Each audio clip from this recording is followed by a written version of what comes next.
Algumas pessoas em seu leito de morte afirmaram ver entes desencarnados ou outras pessoas também já falecidas ao seu redor, com a justificativa de vir buscá-los, vindo falecer dias após tal avistamento. Seria isto realmente possível? Ou seria apenas um delírio de quem já estaria em um processo de desligamento do corpo físico, não sabendo, assim, distinguir a diferença entre os dois mundos? Meu pai ficou órfão de mãe muito cedo, ainda em sua juventude. Seu pai, nada responsável e nem um pouco preocupado com os filhos e já com outra família formada, nunca se preocupou com os filhos deixados por sua primeira esposa. Na verdade, ele nunca se preocupou com ninguém além dele mesmo. Velho egoísta e sem princípios, sempre tentou se passar por boa pessoa, mas a verdade é que ele nunca valeu o chão que pisou enquanto estava na terra. E não é porque já está morto que eu vou florear sua insignificante existência. Mas não é dele que venho falar hoje. Quem sabe um outro dia qualquer eu exponha seus podres em algum canal por aí. Sem mãe e com 5 irmãos menores para cuidar, meu pai contava apenas com a bondade de uma tia e de sua avó materna, que, embora já bem velha, de vez em quando o ajudava em alguma coisa, mas não podia fazer muito também. Ela era uma índia forte, sistemática e, por sua vez, também não era muito chegada lá em suas descendentes femininas, não, mas gostava muito de meu pai. Ele era o seu neto predileto e o meu irmão, o bisneto preferido. Meus pais se casaram e logo em seguida fomos nascendo um atrás do outro.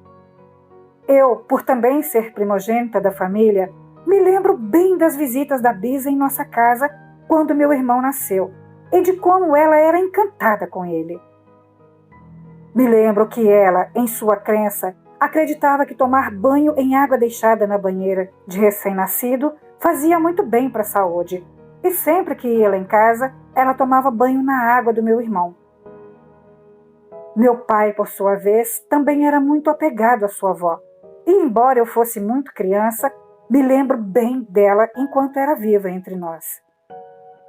Era uma índia franzina, pele avermelhada, cabelos pretos, embora já fosse bem idosa. Faleceu com seus 89 anos de idade sem um fio de cabelo branco sequer. O tempo passou. Meu pai, em seus 52 anos de idade, era hipertenso e muito teimoso, e em consequência disso, ele sofreu um AVC isquêmico, e isso o levou a precisar de internação hospitalar com acompanhamento familiar, porque ele tinha pavor de hospital e ficava muito nervoso a ponto de precisar de contenção para não tentar fugir ou se machucar, piorando ainda mais o seu quadro. Foram 20 dias e noites de muita apreensão e incerteza, mas tínhamos fé que ficaria tudo bem e que logo ele estaria em casa conosco novamente. No início de seu tratamento, ele conversava com um pouco de dificuldade por causa do AVC, mas dava para entender perfeitamente. E entre uma conversa e outra, ríamos de algumas situações embaraçosas que, hora ou outra, acontecia na enfermaria onde ele estava internado. As noites eram longas, intermináveis. Enquanto ele dormia, eu caminhava pelos corredores para despertar de um sono que chegava devagar, esperando o dia amanhecer, e assim os dias iam se passando com a esperança de sua recuperação. Na 10ª noite de sua internação, estávamos conversando e ele olhava para a porta do quarto, olhava para mim e sorria, repetindo por algumas vezes. Sem entender o que estava acontecendo, eu perguntei a ele o porquê dele estar rindo. E ele me perguntou se eu não estava vendo quem estava na porta do quarto, de pé. Respondi que não. E realmente não estava vendo ninguém, além de nós e os outros pacientes presentes. Ele segurou a minha mão e disse que a sua avó estava ali, viera lhe acompanhar, que ela estava muito alegre e o levaria para junto dele e de sua mãe. Se eu disser que eu me surpreendi, eu estou mentindo, porque eu sempre ouvi casos parecidos, mas não me agradava nada esse tipo de assunto naquele momento, naquela situação. Então, mudei o rumo da conversa e ele ainda assim insistia. E até chegou a ficar bravo comigo porque eu não estava dando atenção ao fato dele estar dizendo que a sua avó estava ali presente para levá-lo. Então, para acalmá-lo, eu disse a ele que não era hora de ir a lugar algum e que dissesse a ela que voltasse alguns anos mais tarde.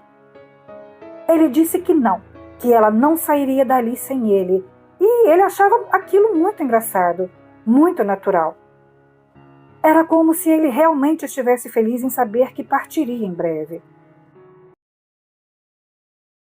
Aquela noite foi diferente, mais extensa e silenciosa, e o silêncio chegava a doer na alma.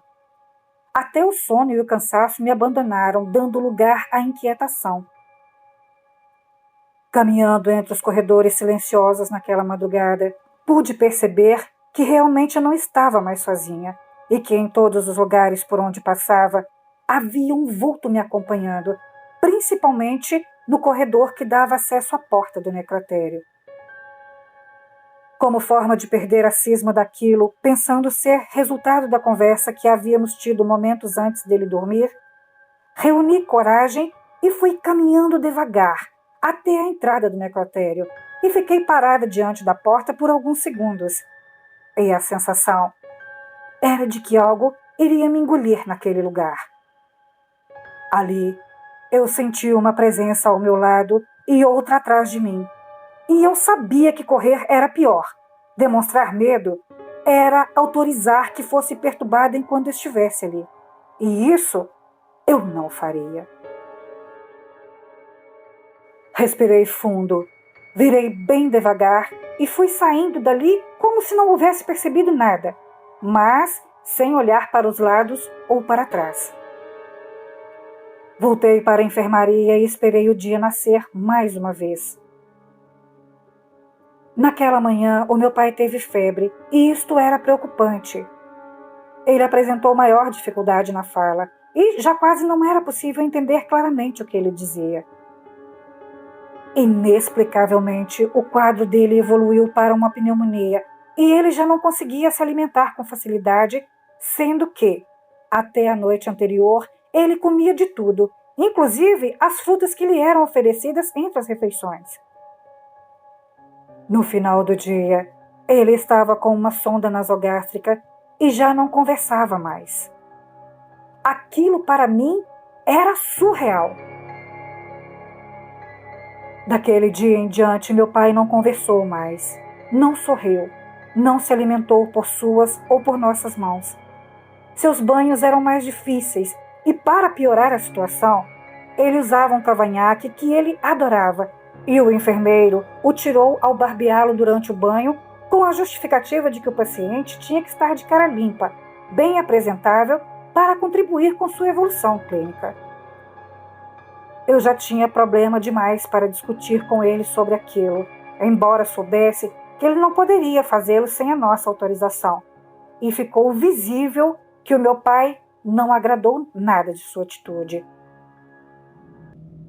A partir dali, ele estava sempre com uma expressão de desaprovação, como se pensasse que éramos responsáveis por aquilo estar acontecendo. E por mais que eu explicasse a ele que não éramos, ele nunca desfazia aquela expressão facial. Vez por outra, ele olhava para a porta e me olhava.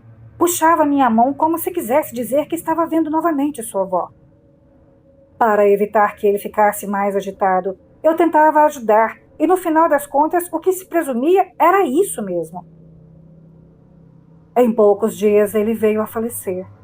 E na noite anterior ao seu falecimento, aconteceram algumas coisas que, inclusive, chegaram a me afetar fisicamente. Era como se eu pressentisse a sua morte.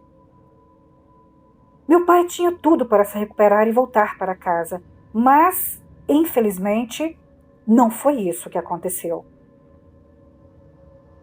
Durante a madrugada, após sua morte no leito hospitalar, minha tia, irmã dele que estava na portaria do hospital, me disse ter visto vultos entre as árvores e disse também ter visto o espírito de sua mãe ali presente. Depois do falecimento de meu pai, me mudei para outra cidade e segui minha vida aprendendo a conviver com sua ausência. Mas eu nunca o esqueço. Passados 2 anos de seu falecimento, seu melhor amigo, muito triste com sua partida, também adoeceu e precisou ficar internado. Segundo os que o acompanhavam e outros que o visitaram, 2 dias antes de seu falecimento, ele apontava para a porta da enfermaria e dizia que seu melhor amigo estava ali e o levaria consigo. Achando que era um delírio, assim como eu achei e fiz com meu pai, não lhe deram atenção. E 2 dias depois, ele também veio a falecer. Às vezes, me perco em tantos questionamentos que a cabeça chega a ficar tonta. Me vejo sem rumo em meio a tantas perguntas sem respostas sobre o assunto. Mas, de uma coisa, eu tenho absoluta certeza. Meu pai sabia o que viu por diversas vezes na porta da enfermaria. E eu sei o que vi nos corredores do hospital naquela noite do prenúncio de sua partida. Boa noite.